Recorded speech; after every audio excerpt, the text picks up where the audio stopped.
Hour 2 Overdrive continues, powered by FanDuel, bringing you everything from the opening line to the final score. Bryan Hayes, the O-Dog, Jeff O'Neill, Jonas Siegel of The Athletic in here. We got Chris Johnston coming up here in a few moments. Leafs are in action tonight. Bunch of games in the NHL. Bunch of injury news, too, in the NHL. Jack Hughes took a bad spill yesterday, man. Like, that did not look good. It looked, something to do with his shoulder. He left the game. Bunch of plays, man. I see this all the time, and I think it's they've got to figure something out where if you make contact with a guy in that 5 to 6 feet away from the boards area, I'm telling you, something's going to go down where it's going to be real bad because the rate of speed they're going. And I've always envisioned it where it's like you've got to wait until you get inside a certain area that's tighter to the board so there can't be that, massive collision, the head first type thing. I don't know. You're not going to put some perimeter around saying wait till you get in there. But I don't know. I see it like the little cross. Somebody else had a little cross check right before the boards just the other day, and it's like it's the most dangerous play in the game. It's crazy, I don't know how you legislate that out though. I don't either, man. But to your point, one thing I am Matt Rempe was at it again over the weekend. Where he I thought he should have been dinged for that. Sorry. I know the guy's 6'8", but sorry. Really? He doesn't get the benefit of the doubt. I thought it was just a... we never agree. We never seem to agree. You don't think that some reason, why is his sorry, arm not up? sorry, that was... Okay. In all of my lifetime playing hockey, learning how to hit when I was 10, 12, 13, I've never heard anyone say, go in with your arm like this while you're setting up to hit. I have no idea why his arm was in the air. Yeah. Regardless of how tall you are. I don't know what it was doing. Yeah, exactly. It's totally irrelevant, your size.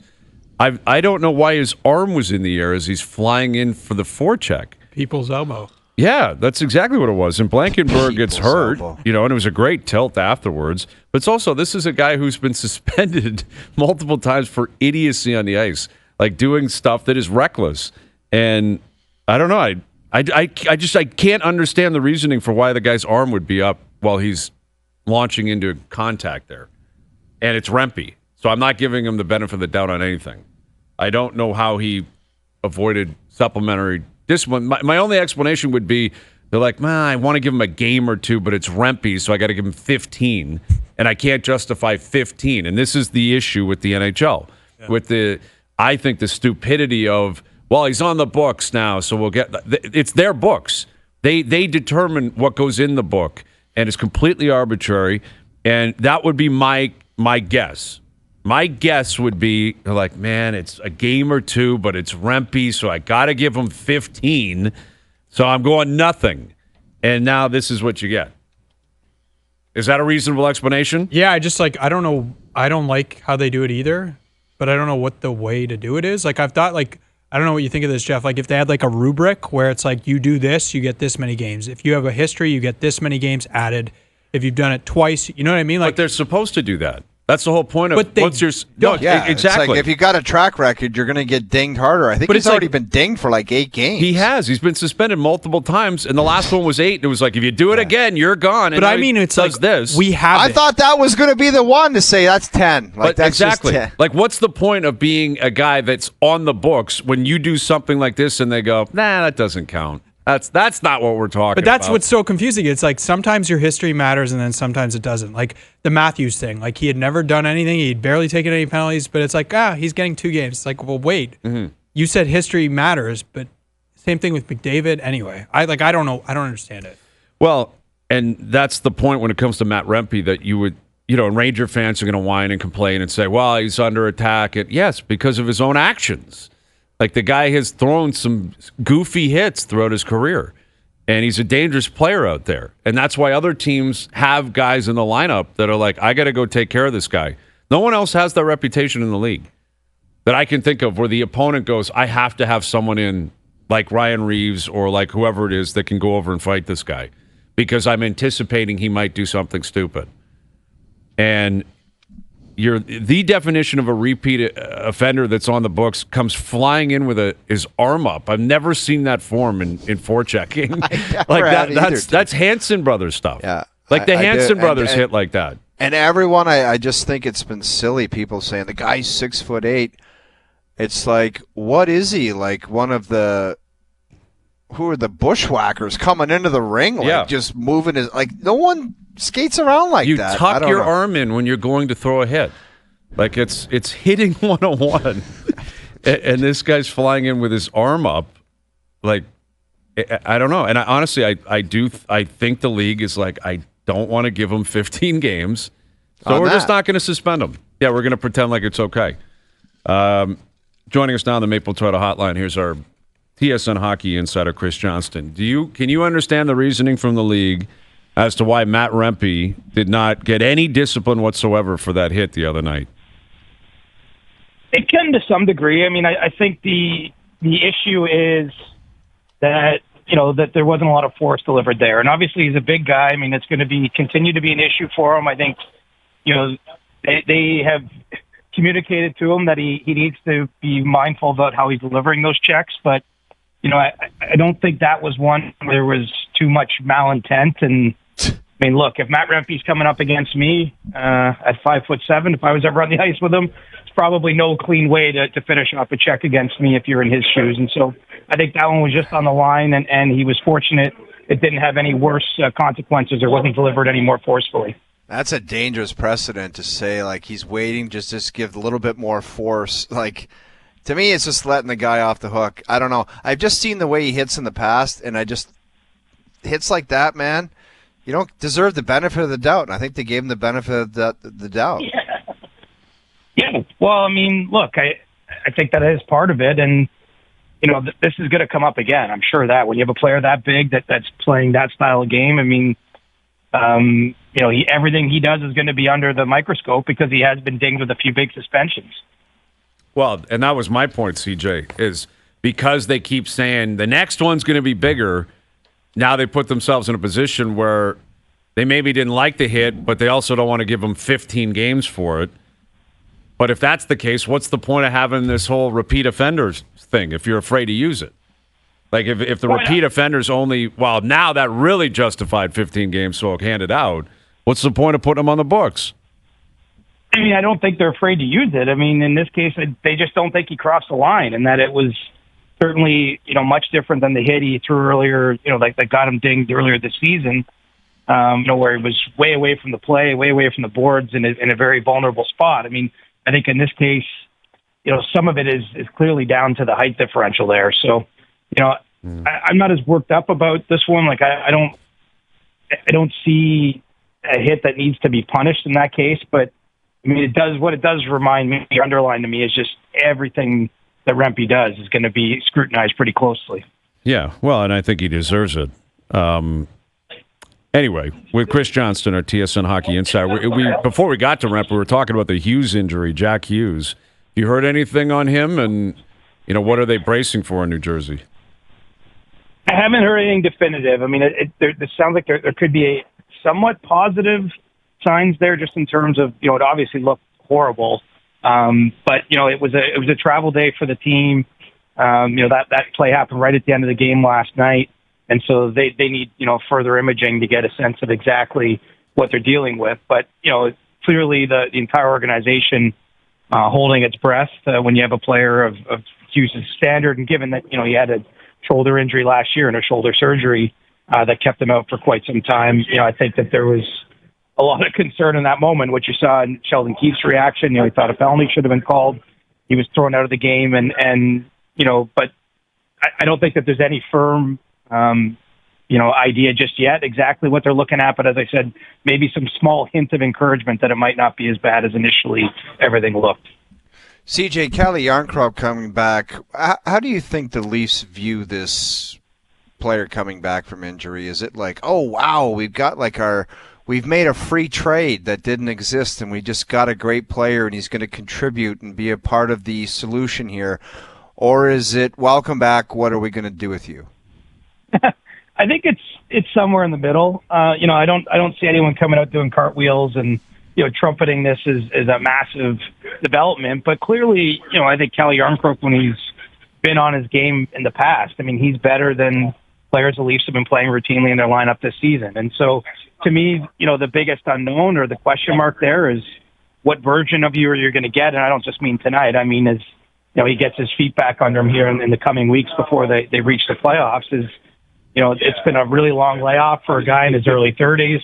Hasn't played since Game 7 last year against Boston, and so I guess the real point of judgment here is just seeing what version of him you're getting. But if he's anywhere near what he's been at his best, I think he's seen internally as an upgrade on the lineup, could give them some options, especially on that third line.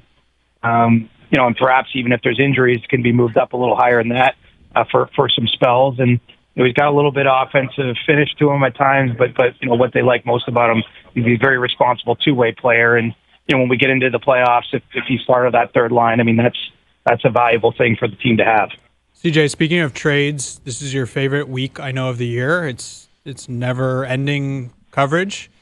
So I wonder, is there like a sleeper team out there that you think might surprise us all and do something that we don't expect? Like every year there seems to be like, wow, they did that. The old sleeper team you question. Like that? Whoa, we love it here. Hey, what do we have? Who are we sleeping on, CJ? Well, I mean, I'm going to go to the two most obvious options for that, and that would be Vegas and Tampa. I mean, those are the two teams that always seem to come up with something in the deadline window that are aggressive. And obviously, in both cases, you have teams that are trying to win the Stanley Cup again this year. Teams that are in a contender position, and I think are incentivized to behave as they have in the past. But it's tough for me to say that, Jonas. I mean, sometimes, especially right now, I'm so in the weeds. It's hard to maybe see the big picture of what's going on league-wide. I mean, I am encouraged. I will say that we haven't had really that much activity yet. Obviously, a couple deals over the weekend, but when you go back since February 1st, I think we're at about 3 or 4 trades that involved NHL players. And so I do think it's going to be a busy few days leading into Friday, and we just need a few more sellers, I think, to juice up the market and get the floodgates open here.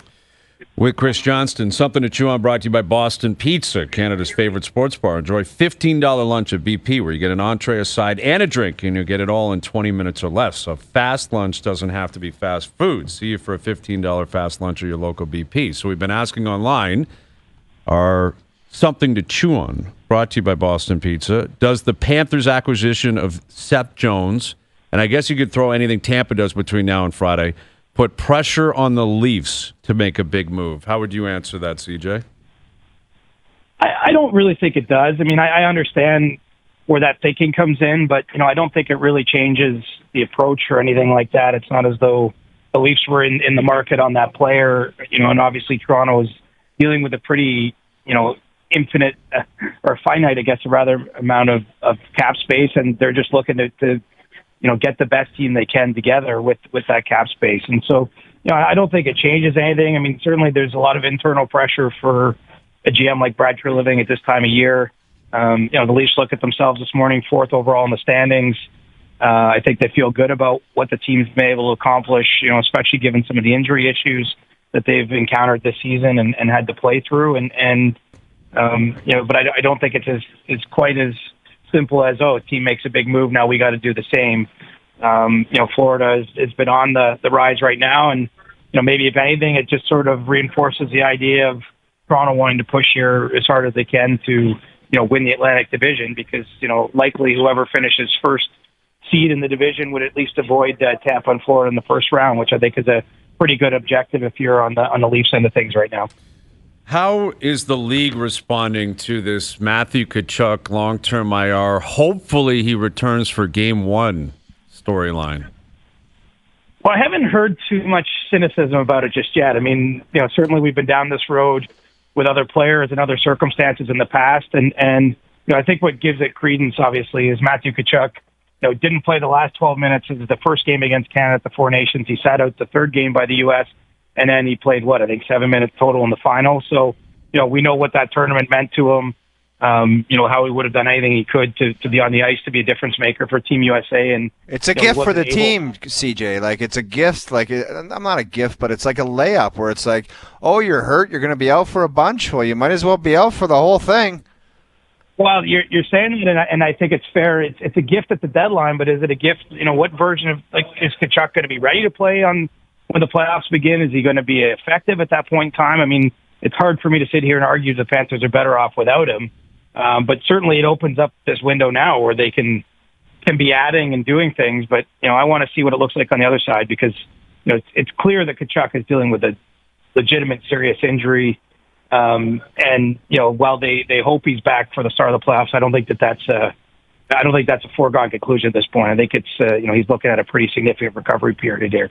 Do you think, sorry. No, I was just going to say, I wonder how that jives with Paul Maurice last week emphatically telling radio in Florida, he is playing for us again this season. Maybe that's just he's like, trying what to happened? send good vibes. Yeah, how did Paul get that information if now all of a sudden we're not certain he will?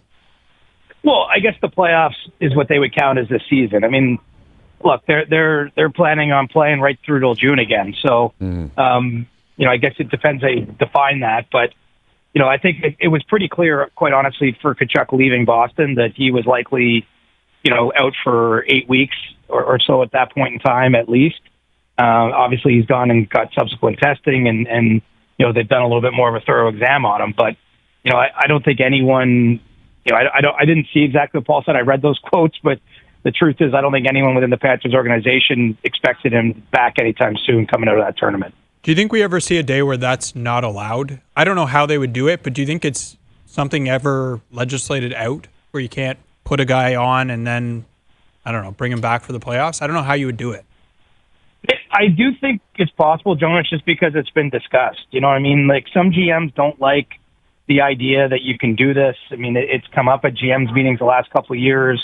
There's been talk about maybe you have some kind of, cap that governs the playoffs, maybe as a way where you can't dress a roster that has anything more than what the combined salaries would be allowed in the given season. Like, I don't know what that looks like, but given that we're, in a period where the NHLPA and the league are negotiating a CBA, I do think it's possible there's some change to the system that at least, eliminates this question because it can get pretty gray, right? And the crazy part about it is essentially for a team, if they have an injured player, and it could be Matthew Tkachuk or anyone else, if that guy can play one game at the end of the regular season, they're supposed to activate him, and there's obviously a lot of cap implications from that.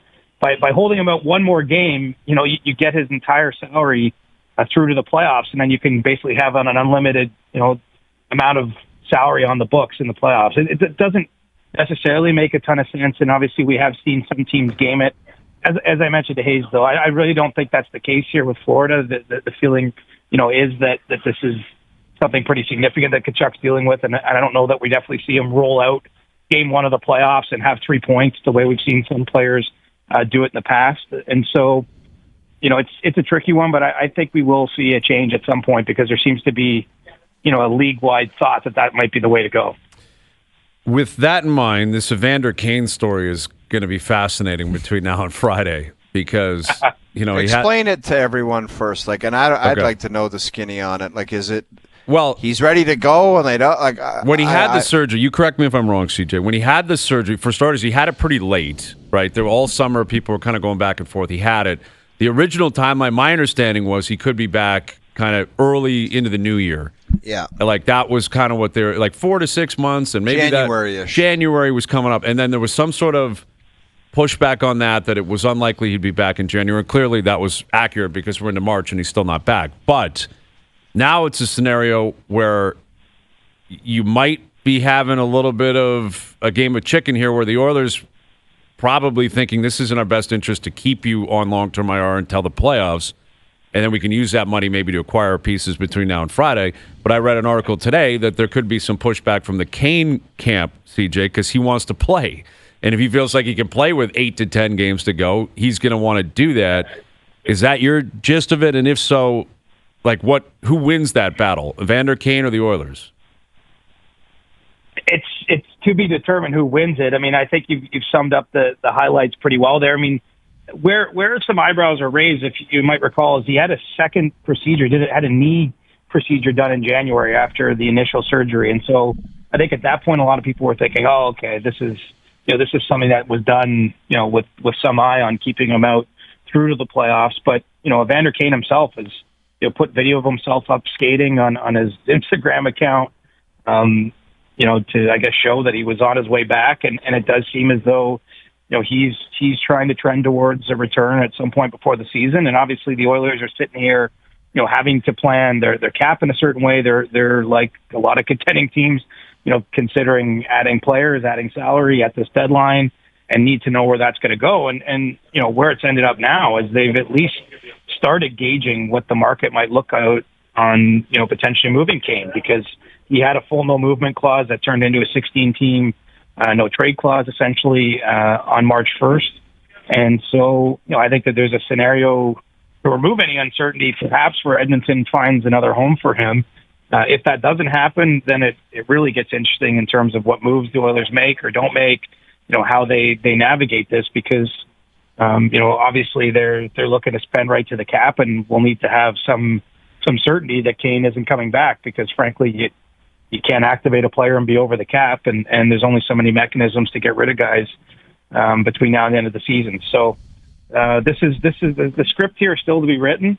I don't know who wins the tug of war or where this all lands, but it's certainly one to get your popcorn out for between now and Friday's deadline to see how the Oilers manage it, and do they just end up trading him to remove any concern about that. So the gist is, CJ, if he comes back, they got to unload a guy, or is it just that if he comes back, they can't add anything at the deadline? Well, it's both. I mean, if he comes back, they need to have room to add his salary on their books right now. And, I think the salary is at $5 million, it's 5 something. Yeah. It's not, it's not nothing. And so, as a team, you need to know what that looks like before you even make another trade potentially, or trades this week. And so I think it's right now just in kind of a gray area where, it might be in Edmonton's best interest to see if there's someone else out there that would take his contract. And so, I think that's where it is today, is the Oilers are looking at the market, and then obviously if they can move him, then it's no longer a concern for them. If they can't move him, then, it's going to have some pretty big implications on what they can do by Friday at 3 p.m. Well, and this is the conundrum on both fronts. One, when he's healthy and playing, he's a really good player. And if you're the Oilers, you need the help. Like they need some help. They won over the weekend, but they've hit a bit of a rut here. Some of the depth pieces they acquired over the offseason just have not worked. They could use him, but it's pretty clear they could use him game one of the playoffs. Wink, wink, nudge, nudge. And I'm certain the fan base will probably turn on him if Kane's like, I'm not doing that. I got to play. And as a result, it's going to possibly screw up the cap structure or who else they could acquire. And I don't know. I don't know where I would side on this, because he has the right to play. He has a contract, and he's a professional player, and he's a veteran. Yeah. And he's worked hard to rehab. The cap mess is never the player's responsibility. Yeah. No, and that's exactly. He's like, yeah, I'm signed. I'm a professional, and I've worked hard to get back, and I want to play. But in Edmonton, CJ, and the fans will be thinking, take one for the team, Evander, and play game one. Don't force yourself back to play 10 meaningless games. I would think from a PR standpoint, he would have to think this through a little bit more. Well, and do you want to know another element of it is look, the reason they want that cap space is they might want to replace him in the lineup, essentially. Well, they might want to trade for another forward who could play ahead of him or play his role. I mean, there's all kinds of strings we can pull on here. And then on top of that, honestly, what the Oilers need is someone like Kane. I've talked to some people around that team. There's a feel that they don't have enough pushback, that they've obviously come out of the break here not playing too well after the Four Nations, and they need someone with some bite. And so you're right. In a perfect world, they would just have him ready to roll out in the playoffs and get him back then, but I'm not sure they're going to get that option. Yeah. In terms of Vancouver and this Brock Boeser scenario, how do you see this playing out? I still think he's going to be a tough guy for them to move. Obviously they're nowhere on an extension. They've had months and months and months, and there have been talks over those months at various points about extending him. But what about the rumblings of him being offered $8 million per year for 5 years? Is that incorrect? I think it's approximately correct. I don't know if it's exactly 8 times 5, but from what I've heard, it's something in that range. That's within an acceptable range where it's about what was on the table, but it sounds like that isn't even on the table anymore. So, in the next 4 or 5 days here, I don't know where this goes, but to me, you're looking at a guy who's a solid citizen with the team. He's the longest tenured player there, and they're trying to get in the playoffs. I know he hasn't had as productive of a season as he and they would like, but it's hard to imagine that they're trading him away and still saying that they want to make the playoffs. So the truth is this might just, end up going to the off season and we see where it lands, but it doesn't sound like they're anywhere near an extension right now. And, they've kind of hit this, they're at the sort of a staring contest, I guess, in terms of what moves next, but it doesn't seem like they're moving anywhere towards getting a deal done. I love Boeser, but if $8 million's pushed in front of him, I don't know what the hell else he'd be looking for. I mean, he wants more term. I mean, it's the 5 years that was the issue at that time, not the $8 million. He wants more term. That's what he's looking for, is a long-term deal. Yeah, well, that's a dangerous game, too, man. That's a dangerous game. He doesn't exactly. He's had some good seasons, but you look at his skating, and that's what they're probably projecting. I don't know. I think he's crazy not accepting that deal. Crazy. Yeah. Well, it would scare me again if I was a team thinking this guy's he has the right to ask for more term, but why are you scared to play out the 5 years and see where your career's going? That might be a part of it too. All right, CJ. Well, we'll leave it there. It's going to be a fun week. We'll catch you on Friday. Yep. Enjoy it, boys. We'll see you there. There's Chris Johnston joining us here on the Maple Toyota Hotline. How old's Brock Boeser? 28. 28. I'm looking at his numbers. They're not as Jeff's right. He's a 25, 30 goal scorer. Yeah. He's actually 60-point guy. 29, 26, 16, 23, 23, 18, 40. Mm-hmm. And then 18 this year. Yeah, that seems $8 million a year. Seems that's crazy. That's what, if he thinks someone's offering him something more than that, I mean, people do stupid stuff in the summertime, but I can't see them going anything beyond that, man. $8 million a year, I don't see it either. I think what's happened here is players and agents are looking at the cap going up so much and they're freaking out.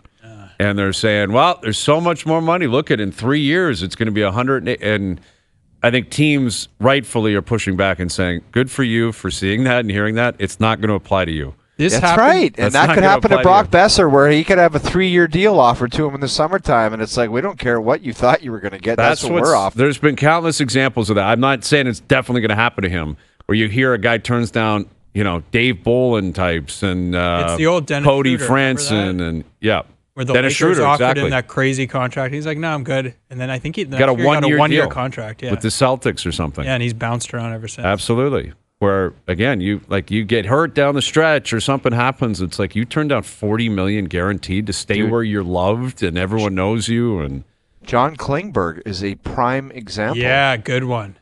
Wasn't it Dallas 7 times 7 or something? Yeah, it was 7 times 7 or 7 times 7.8.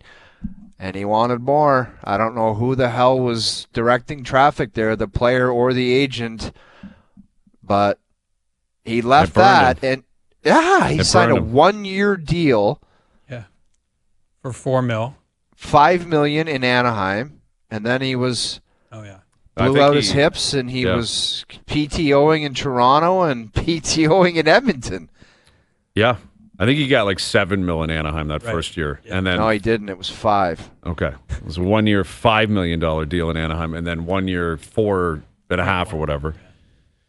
But yeah, Cody Franson was another classic example. You don't Apparently think the Leafs gave him a 5-year offer. He turned it down, went to Buffalo or something for 2 years at $2 million. Yeah, there's another one, man. That one stings, man. He had a 4 or 5 year deal at $4 million. Strike while the iron's hot. And teams will get vindictive, and owners will get vindictive. That doesn't come up enough. When you hear stories of that's been taken off the table, there's a 50% chance that's the owner saying, oh, really? He turned that down? Don't ever offer him anything again. Exactly. It only goes down from that offer. Yeah. Owners get their nose out of shape, man. They get in there and they're he turned down what? That owner? Out in Vancouver? Well, yeah, he can run a bit hot, I think. He's a different character, yeah. Well, we'll see. Vancouver, it wasn't a good night for them on Saturday, but they're still, I believe, in the playoffs, right? No, they're just out. Calgary's up on them now. I'd be fascinated. We talk about being a bug on the wall in some boardrooms. I would love to hear the Pettersson discussion in that boardroom when his name comes up. What the organization says and projects and how they want to proceed. That would be a fascinating combo. To put a glass to the wall and say, what are you guys talking about?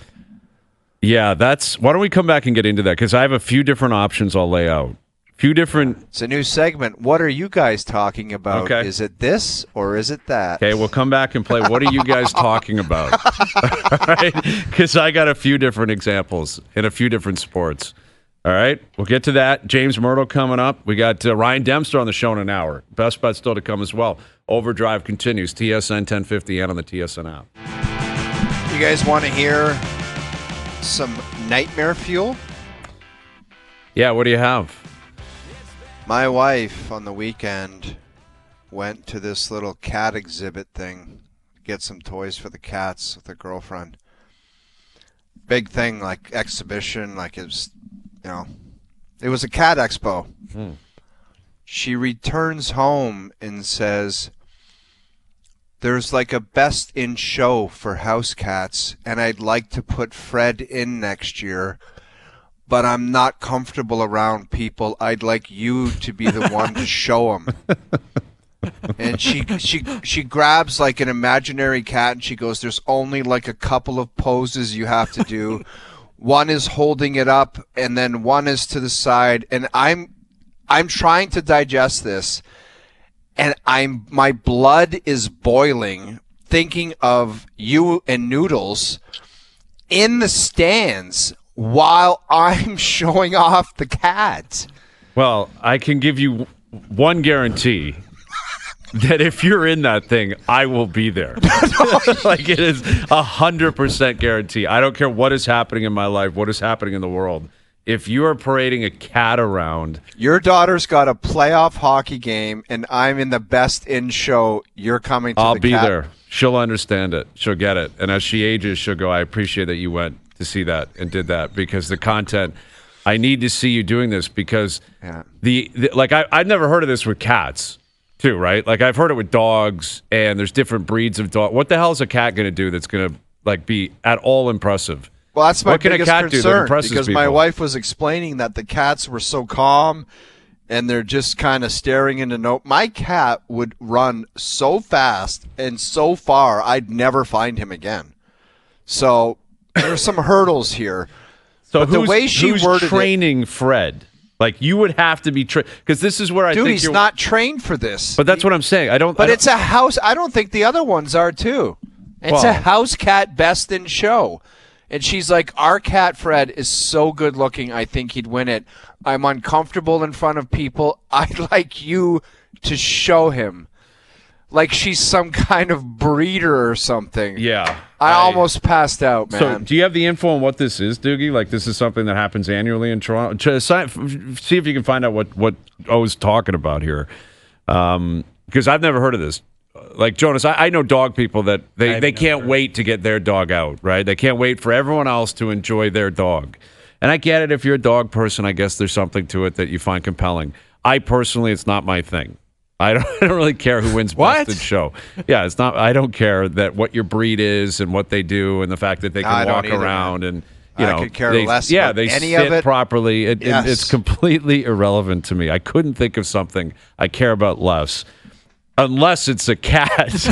Like the only thing I could think of that would be even more ridiculous is cats doing this. Because, correct me if I'm wrong, like, are there different breeds of cats? Yes. Yes. Mine are Siberian. Well, I know there's like tigers and stuff like that, but I'm talking like how many different breeds that would fill up different categories? Okay, all right. My cats are Siberian forest cats. Okay. Siberian forest cats. All right. There is tons of breeds, and there's all kinds. Give me a handful of breeds. Give me some cat breeds. Cat. I don't Bengal know. cat. You're a cat guy, Jones? No, I have no idea. But So how did you know that? Because it's common sense. How is it common There's sense? like a billion different species of everything. Well, I get it that not just like there's one cat. There's jaguars and there's Dude, there's tigers Bengal cat. and There's Bengal lions. cats. They're huge. They're the size of leopards. My buddy Tommy France has two of them. They go to the bathroom in the toilet. They're unreal. That's what I'm saying. I'm talking house cats. like Jinx. Yeah, like Jinx. And that's what I'm picturing him as Robert De Niro. Yeah. Like being, and there is that movie Best in Show. Have you seen that comedy? Great It's a movie. brilliant comedy. Now I that's think featuring TSN dogs. should televise this. That's what I'm saying, though. I get it with the dog show. What is it, Westminster Dog Show? Yeah. Right? That one's a big one, and there's the bigger dogs and the smaller dogs and the different breeds. I've never heard of this with cats. Look at, there's O-Dog next year at the Best in Show. Where is that, though? That looks like it's in a barn somewhere. Like, there's no audience for this. Is it called the Cat Expo? What is it called? Do you have any knowledge? Do you have an update, Doogie? What are we talking about? Okay, it's go called ahead. the Toronto Cat Stravaganza. Meet your local rescues and charities. There's international judges. Take a front seat at the International Cat Competition at the exhibition place. Oh, okay, This so is that's down truthful. at This the is X. real. The Okay. Cat Stravaganza. Cat Stravaganza. I'm When gonna is it? win the March Cat 2nd to 3rd. Stravaganza Stanley Cup. Oh, so it was this It past was this weekend? weekend, yeah. Okay, so that's where your wife was. She was down at the X. Okay, so we have a year to get this guy prepared. We have 1 year to do it. Okay. Okay, you got to find out more details, Doogie, on how they judge cats. Like Okay. with dogs, I understood it. It was, they had to run through hoops and stuff like that. You got to sit properly. You got to be groomed properly. Behaved. You got to behave. That's first and foremost. But I also Okay. think, doesn't the owner have to have, some sort of connection with the dog? Don't they have to dress in a certain way? So they evaluate cats based on physical features, overall condition, and personality traits. What the hell personality does a cat have? I thought that's the whole thing about cats. Head shape, tail length, eye and ear size. Okay. Dude, Fred can win, but me and Fred have to just practice, and we are gonna win this thing in a year. Okay, Doogie, what does he have to do? Let's put O on the floor with Fred. What kind of judging are they going through? Yeah, what are the poses?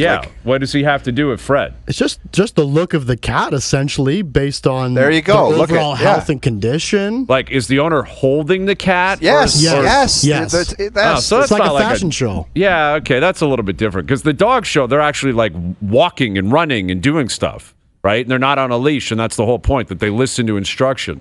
Is this basically an understanding that cats are incapable of doing that, Doogie? They're just going to say, screw it, we're not doing this, so you can't have that kind of feature in an event like this? Essentially, it says based on their temperament of how they react. I need you in this guy's shirt. If you're watching on TV, this guy, whoever we're watching right now, has... Dude, that guy looks like a magician. Why does he need that green shirt? That shirt was so outrageous, and he had the Mr. Perfect hair going as well. He was stealing the show at the Cat Stravaganza.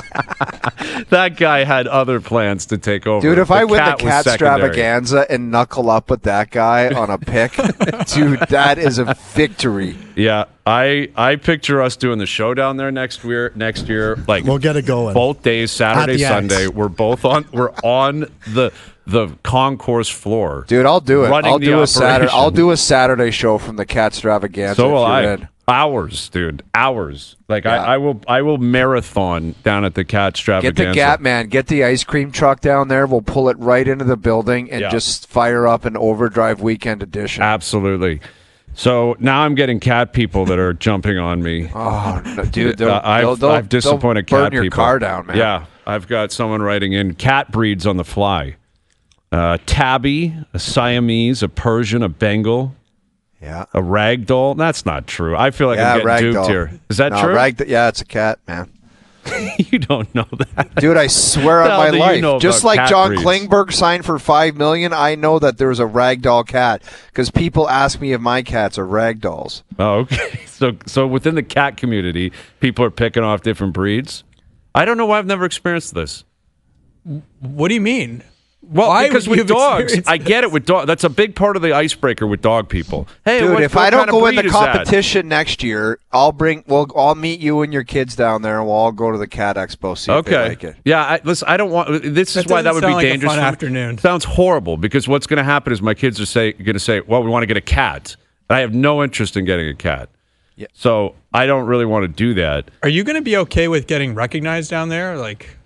Dude, we they're have cat Jeff people. They have O'Neill no with Fred. idea. No, they have no idea who hockey like that. That they are focused on cats, man. They got knitted shirts with their cat on it. Oh, it's a lifestyle down there, it's man. It's a vibe. But do you understand what I'm saying, though? Like in terms of like when you meet somebody when their dog's not around. Hey, you got a dog? Yeah, I got a dog. The first thing is, what kind of dog do you have? Do cat people? I've never heard someone say or ask, hey, what kind of cat do you have? Absolutely. Okay. Cat people would say that. Cat people would say that, I guess. Yeah. But I feel like even non-dog people, like I would be interested. What kind of dog do you have? I got a Rottweiler. I got a Poodle. I would never ask. I don't know what Fred is. Fred's been in this guy's life for a long time. I don't care. I don't really care what Fred is. Fred's a cat. That's where it ends for me. What's Fred's personality like? He's very shy. Like he keeps to himself. I just don't know if he'd be ready for this type of thing. He has a carrier, and if I brought him out of the carrier, I honestly think he'd scratch my eyes out. He would scratch potentially someone else's. The guy in the green shirt's eyes would be lying on the floor, and we'd have a massive problem. Okay. I need that to happen more than anything. Fred to ruin the whole event. Yeah. Yeah. And then you get breaking news from people that would not know who O is. Right? They'd spell his name wrong, and they'd say there was this guy named Jeff, and someone said he was a baseball player or something. Yeah. And so, Jeff, what do you do? Ruined Jeff everything. fought the guy in the green shirt with the mullet. Yeah. All right. Yeah, a lot of people What's the really... prize for winning the cat extravaganza? There's a couple. There's a couple. What do you have, Jonas. Doogie? What do you have? So there's an ultimate prize for the best kitten, best cat, best altar, and a best household pet. Okay, but what's on the line? Like, what kind of stuff can O win here? Like, is it money? Is I'd it a be cash going in prize? the best household pet category. So Looks like what is there's up for grabs? Judging rings for each breed. But what is on the line though, Doogie? Like, is it medals? Is it a gift card to Pet Value? Dude, if it's anything less than 10 grand cash, I'm not going to the competition. That's what I'm saying. Well, can you win cash out of this? And, if it's down at the X, where there are a lot of people, I am so fascinated by this whole cat. Dude, we're going to do a show. We're extravaganza. going to get the ice cream truck in there next year. The cat extravaganza. We're doing a weekend Sunday edition of Overdrive. I can't wait for this. Ribbons, I want to fast titles, forward and on everything. certificates. Ribbons. I need O getting a ribbon placed on his alumni jacket. And certifications as well. Wow. What is that? What are you certified for? A top 25 cats in the world with most points in a region. Oh, so there's a whole point system. Yeah, there's a you could point go system international. now. Like O could take Fred Dude, to I could like be Tokyo world or ranked. something. I could be world ranked. Yeah. I need you to move up the rankings and you and Fred to do a You get world me tour. into a top 10 world rank in a cat showing. I'm like, imagine I'm O-Dog. I'm number 10 in the world at showing my cat. You know what's going to happen if that happens? If it goes international, your wife will boot you, and you'll be out. As soon as I vaulted into top 10, she'll be like, I think I can do it I'll now. take it from here. Where are we going next? Paris? Yeah, that'll be mine. I look forward to you Exactly. calling You're staying TSN here. and saying, I can't do the playoffs. I'm going to Prague to do Right. that extravaganza. And you really Dude, need to have if like I an move attitude. if I move up the chain and I'm a top 5 guys, it takes over from work, man. I'll go to Prague. I would support you. I would support you and say, don't bother him. He's got a big event coming up. Yes, private jet and Fred in a carrier. Leash finally make it to the cup final, and this guy is in like Brazil with his cat. I need that to happen. Don't bother him. It's a big week for Fred. All right, circle it in your calendars, Doogie, and contact someone from that event and say we will be there next year. I'm reaching out already. Yeah, get everyone involved here at TSN. No excuses. We will be there. Cat No extravaganza. excuses. Yeah, we'll be there. All right. James Myrtle coming up in 15. Myrtle seems like he'd be a cat guy. Does he have a cat? He does not, but He doesn't have a cat? Does he have a dog or anything? no. They have like Okay. You got young kids. hamster or something. Oh. Fish. Fish. That's what I'm pushing towards. My youngest daughter asks almost every day, can I get a fish? Can I get a fish? You know what the secret about that, though? It's not easy. It's a lot of cleaning. Yeah, exactly. Yeah, I don't think you'll like it. No, I have no interest in any of that. We just keep pushing it off. And we're going to continue to do Get that a as little long as we goldfish can. in like a little jar. I know, but then that's depressing because they don't live that long. Yeah, And then you got to they're have just- the chat as to why, the goldfish isn't around Why anymore. Fred is gone. Why Fred the goldfish isn't here anymore. All right. Myrtle coming up. Ryan Dempster will join us as well. Overdrive continues. TSN 1050 and on TSN 4. All right, we sent Al's brother out into the city with another pair of Leaf tickets. You have to guess where he's hiding for your chance to win them. You guys ready for the first clue of the week? Hit me. Hey, Overdrive fans, it's Monday, which means we got a new set of Leafs tickets to hand your way. It's Leafs and Sens, the Battle of Ontario set for March 15th. You got to find out where is Al's brother hiding at this week.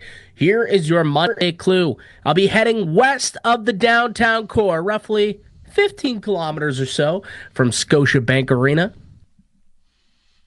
Okay, that's it. That ended very abruptly, but okay.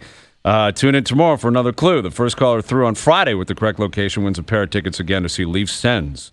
Find Al's Brothers brought to you by McAlpine Ford in Aurora. Our family, the Ford family, and you. I don't know where Al's brother would be. 15 minutes. Scarborough Bluffs. He said west of the city, didn't he?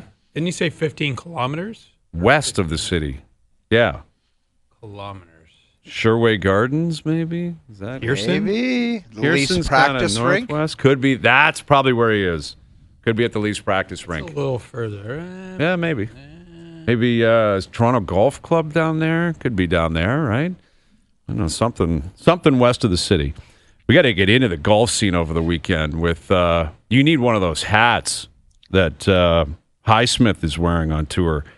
He picked up a big win yesterday, and we got the Arnie Palmer this week, and then the Players next week, and people are wondering if Tiger's going to play at the Players or not.